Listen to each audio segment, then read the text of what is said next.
In this video, I'm going to be explaining some of the rationale behind the category weighting and term weightings that we've set up.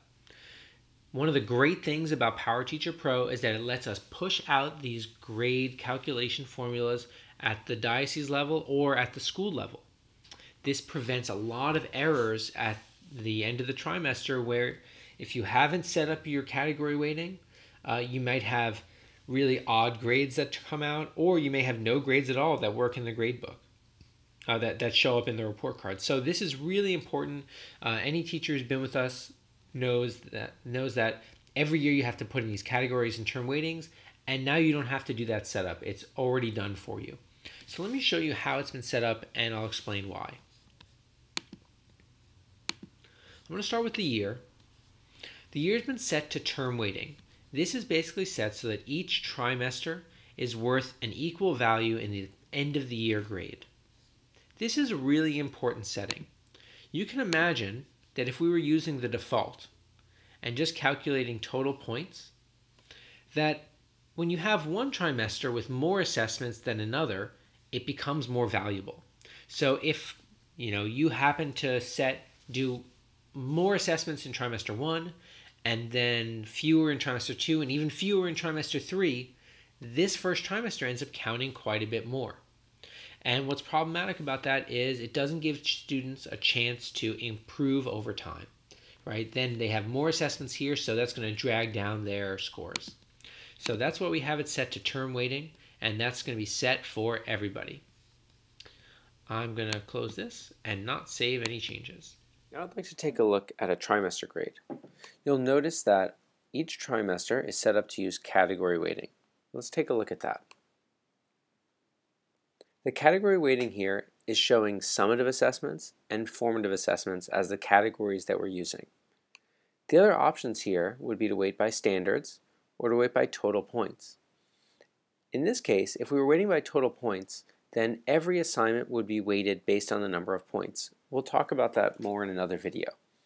We're going to use category weighting, and this allows us to say that our summative assessments should be 90% of the grade, and our formative assessments should be 10% of the grade. This is sort of a way of scaffolding towards standards-based grading.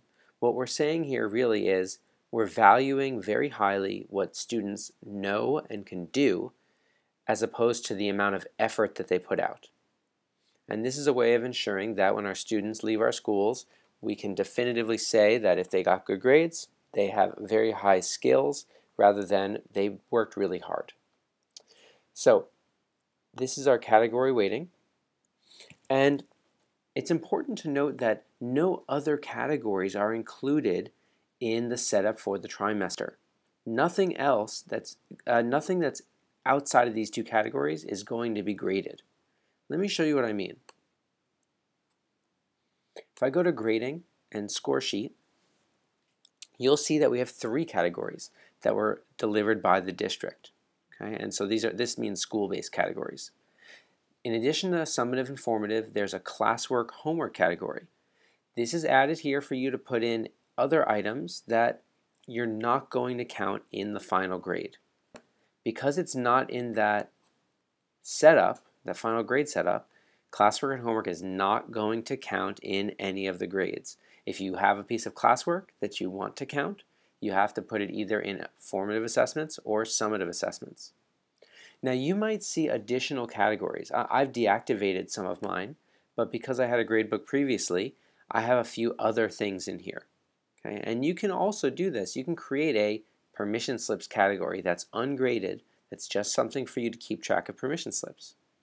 You might also have old categories that are imported from your old gradebook. So this summative category is what I used to use when I was teaching, but it's not one of those graded school-based categories. So this one is deactivated. I'm not going to use it anymore. You might also have things like tests, quizzes, homework, all those other categories you might have been using previously. Now they're still there, but they're not going to count for the grades. So the best thing to do with those is to make sure that they're inactive, or even if you're able to, you may be able to delete them as well. And that will make sure that you don't end up accidentally assigning assigning assignments to them. And this happens, we find this at the end of almost every trimester, that there are some teachers who have put in grades into a category that is not being graded. So please remember, only formative and summative are being graded. And that's how your categories have been set up in PowerTeacher Pro. I think this is going to help a lot because you don't have to go in and do this setup on your own.